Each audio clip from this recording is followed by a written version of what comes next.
जय हिंद साथियों, आप सभी का स्वागत है RLGS स्टडी यूट्यूब चैनल में। आज हम बात करने वाले हैं अर्थक्वेक के बारे में। यानी हमारा जो आज का जो विषय रहेगा या आज का जो टॉपिक रहेगा वो रहेगा भूकंप। विश्व में आने वाले प्रमुख भूकंपों के बारे में हम बात करेंगे कि भूकंप जो है आने का मुख्य कारण क्या है और किस प्रकार का जो है भूकंप जो है किस तरीके से जो है पैदा होता है, कहाँ उसकी तरह जो तरंगे है वो पैदा होती है और किस तरीके से वो जो है धरातल तक पहुंचती है और उसके अंदर किस किस प्रकार की तरंगे होती है और उन्हें किन किन नामों से जाना जाता है।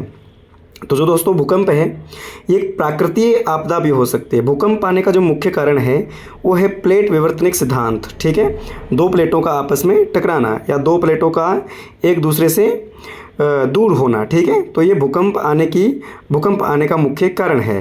तो सबसे पहले हम देखेंगे कि जो भूकंप है वो किस प्रकार से आता है और किस प्रकार से उसकी जो है तरंगे हैं और कौन कौन सी उसकी तरंगे हैं। तो इस वीडियो में हम बात करेंगे भूकंप की तरंगों के बारे में मुख्यतः। तो सबसे पहले अगर हम इसमें बात करें कि भाई भूकंपीय तरंगों को क्या कहते हैं या फिर भूकंप की जो ऊर्जा है उस ऊर्जा को क्या कहा जाता है। ठीक है, तो भूकंपीय जो ऊर्जा है उसे प्रत्यास्थ ऊर्जा कहते हैं। क्या कहते हैं दोस्तों? प्रत्यास्थ ऊर्जा कहा जाता है।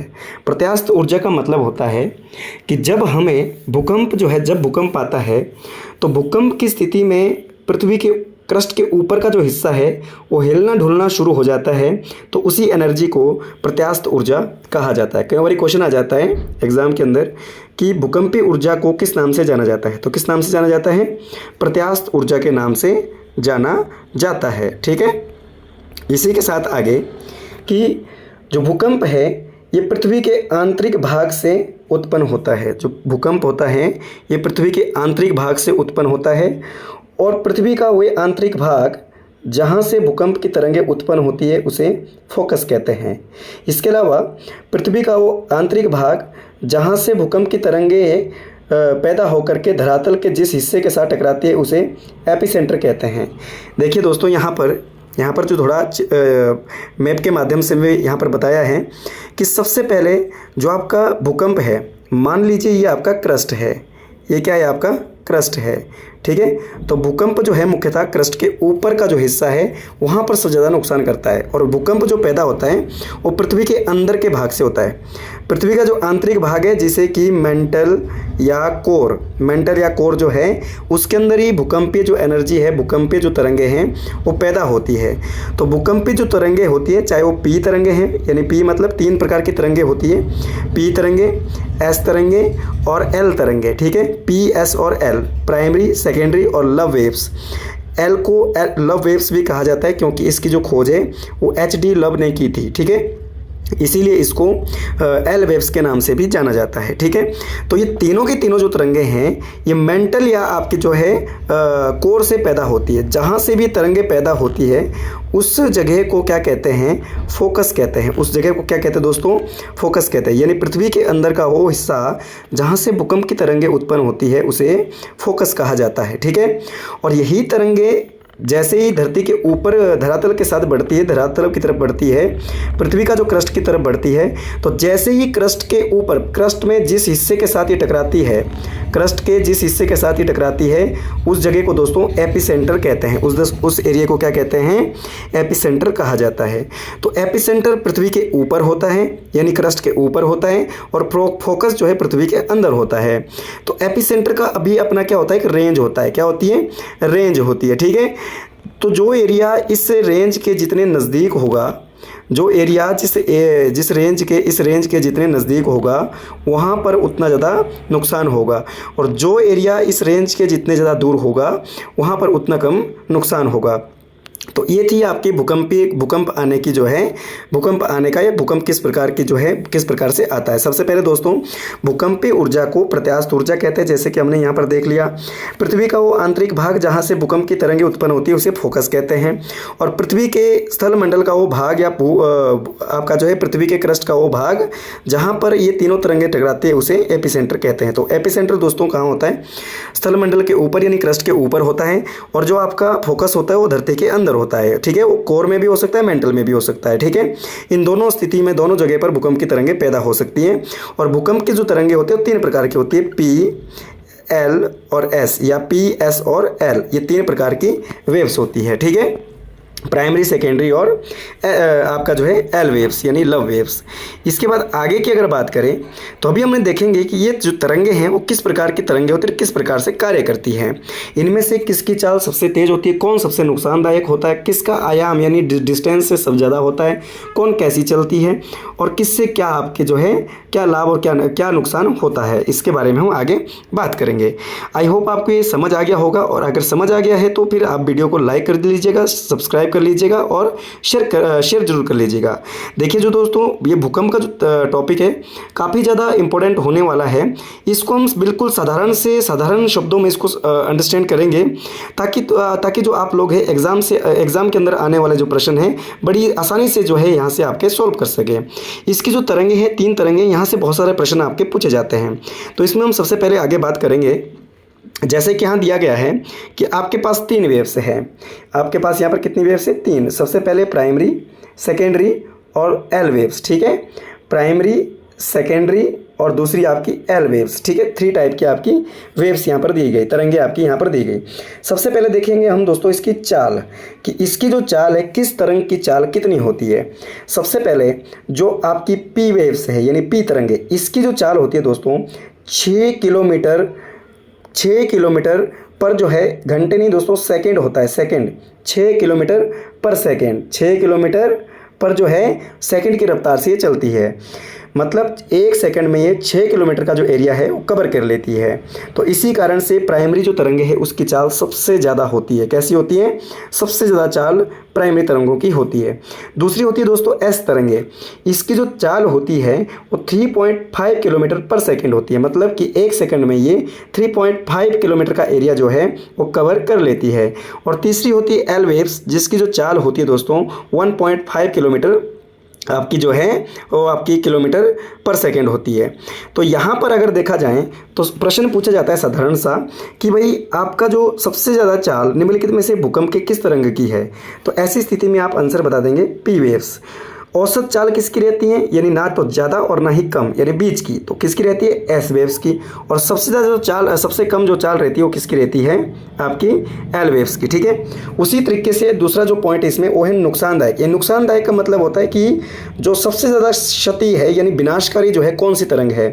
तो पी वेव्स की चाल बेशक कम है, बेशक जो है ज़्यादा है, परंतु ये क्षति बहुत कम करती है। ठीक है, सबसे कम नुकसानदायक है पी वेव्स। बताऊंगा अब आगे कैसे। ठीक है, जबकि स्पीड इसकी सबसे ज़्यादा है, परंतु नुकसान ये कैसा करती है? सबसे कम करती है। इसके बारे में हमें आपको जो है ये वीडियो पूरी देखनी पड़ेगी, तभी आपको समझ आएगा कि स्पीड ज़्यादा होने के बावजूद भी इसका जो ये जो नुकसान है सबसे कम क्यों करती है। दूसरी जो है अगर एस वेव्स की हम बात करें, यानी सेकेंडरी जो आपकी तरंगे हैं उसकी बात करें, तो यहाँ पे इससे जो नुकसान होता है औसत रहता है, ना तो ज़्यादा और ना ही कम। परंतु सबसे ज़्यादा जो विनाशकारी है वो कौन सी है? आपकी एल वेव्स है। स्पीड कम है परंतु नुकसानदायक ये सबसे ज़्यादा है, नुकसानदायक ये सबसे ज़्यादा है। ठीक है, इसके बाद अगर हम इसमें आयाम की बात करें, आयाम का मतलब होता है दोस्तों डिस्टेंस। आयाम का मतलब क्या होता है? डिस्टेंस। ठीक है, तो यहाँ पर अभी थोड़ा देखेंगे। आयाम को पढ़ने के लिए आपको सबसे पहले यहाँ आवृत्ति के बारे में जानना पड़ेगा। ठीक है, ये कुछ इस तरीके से चलती है। अब अगर आप यहाँ आयाम देखेंगे तो ये कुछ इस तरीके से चलती है। ठीक है, इस तरीके से। ठीक है, तो डिस्टेंस जो है यहाँ पर बिल्कुल कम है, तो आयाम यहाँ कैसा है? कम है। ठीक है, और यहाँ कैसा रहेगा दोस्तों? औसत रहेगा। यहाँ कैसा रहेगा? औसत रहेगा, एवरेज रहेगा। थोड़ा डिस्टेंस ना तो कम और ना ही ज़्यादा। और यहाँ दोस्तों कैसा रहेगा? डिस्टेंस, आयाम कैसा रहेगा? अधिक रहेगा। तो आयाम सबसे ज़्यादा कहाँ पर है? किस तरंग का है? एल वेव्स का। ठीक है, आयाम जो है किसका है सबसे ज़्यादा? एल वेव्स का है। ठीक है, और औसत किसका है दोस्तों? सेकेंडरी का है। और सबसे कम किसका है? डिस्टेंस किसका? तो किन तरंगों के बीच का जो डिस्टेंस है आयाम यानी सबसे कम है, तो पी वेव्स का। सेकेंडरी का कैसा है? औसत। और एल वेव्स का कैसा है? सबसे ज़्यादा। चलिए, तो ये हमारे को आयाम के बारे में पता चल गया है। अब हम देखेंगे माध्यम, कि कौन सी तरंग किस में प्रवेश कर सकती है, कौन सी जो तरंग है वो किस में प्रवेश कर सकती है।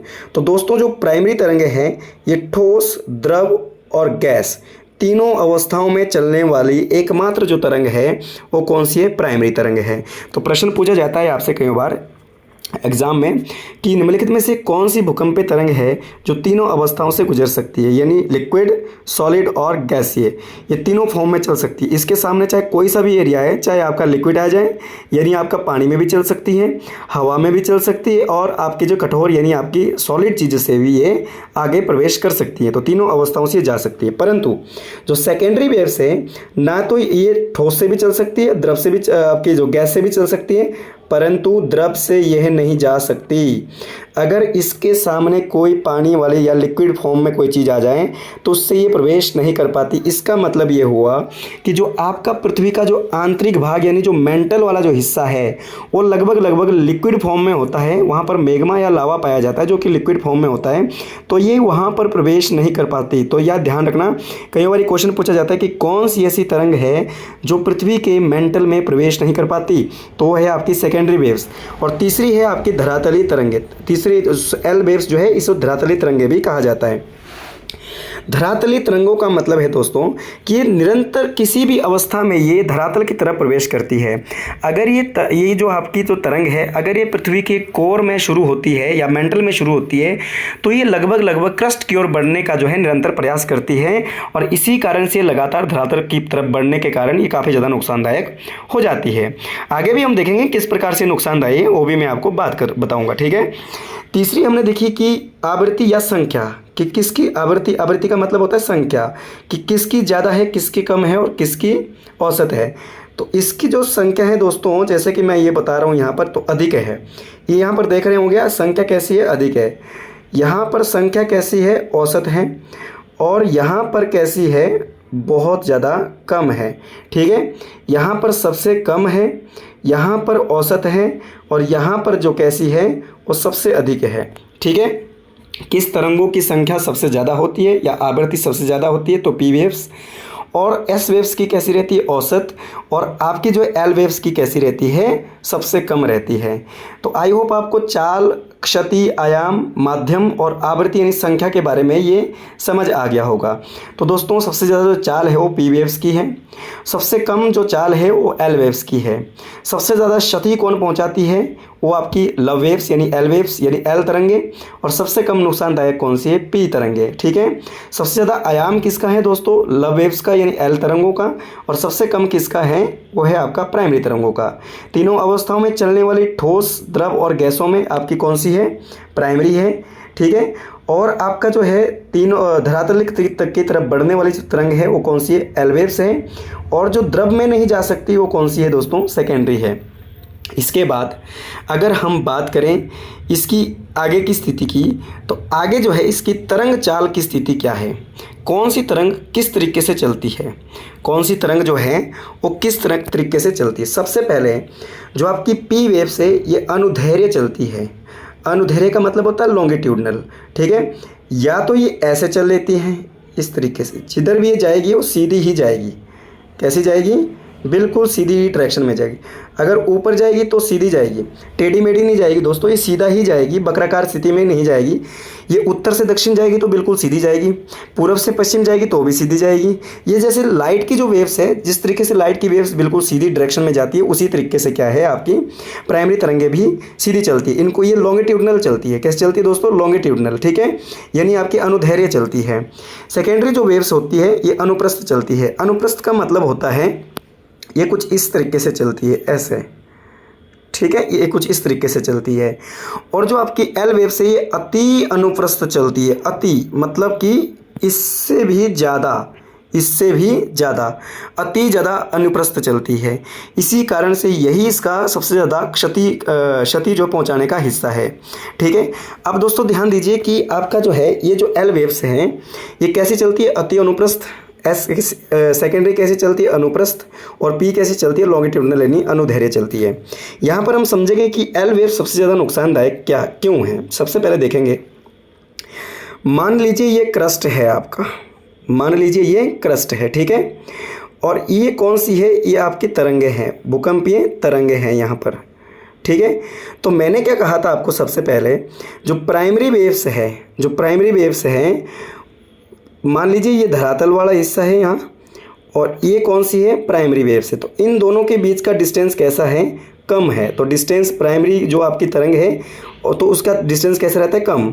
तो यहाँ पर लगातार अगर ये कितनी भी स्पीड से आए तो ज़्यादा नुकसान यहाँ पर नहीं करेगी, ठीक है।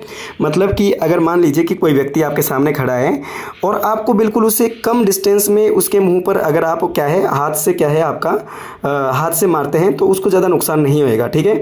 परंतु अगर डिस्टेंस ज़्यादा रख के अगर आप बड़ी डिस्टेंस को ज़्यादा रख के क्या है अगर आप उस किसी व्यक्ति के मुंह पर क्या है हाथ चलाते हैं तो उसको ज़्यादा नुकसान होगा। तो यहाँ पर भी स्थिति यही है कि इसके बीच का जो डिस्टेंस है वो अधिक है, तो इसी कारण से आपकी डिस्टेंस ज़्यादा होने के कारण जैसे ही ये इसके धरातल के साथ यहाँ पर टकराती है तो यहाँ पर का जो हिस्सा है वो काफ़ी ज़्यादा हिलना डुलना शुरू कर देता है, जिसके कारण ये यहाँ पर जो है सबसे ज़्यादा नुकसान करना शुरू कर देती है। तो ये थी दोस्तों भूकंप की तरंगों के बारे में। अभी हम बात करेंगे आगे कि जो भूकंपीय तरंगे हैं, जो आपकी भूकंपीय तरंगे हैं, भूकंपीय जो तरंगे हैं उसे आपका जो है किस तरीके से दर्शाया जाता है। सबसे पहले अगर आपसे पूछा जाए कि भूकंप की तरह या फिर भूकंप के अध्ययन को क्या कहते हैं, भूकंप का अध्ययन किस में किया जाता है, तो किया जाता है दोस्तों सिस्मोलॉजी। सिस्मोलॉजी आपने ध्यान रखना, सिस्मोलॉजी किसे कहते हैं, भूकंप के अध्ययन को सिस्मोलॉजी कहा जाता है। और जिसमें भूकंप की तीव्रता को दर्शाया जाता है, जिसमें भूकंप की आपकी जो जिसमें भूकंप को दर्शाया जाता है उसमें उसे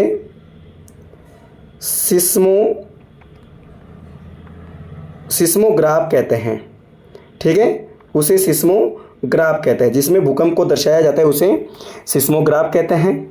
और जिसमें भूकंप की तीव्रता मापी जाती है उसे रिएक्टर स्केल कहते हैं, रिएक्टर स्केल कहते हैं।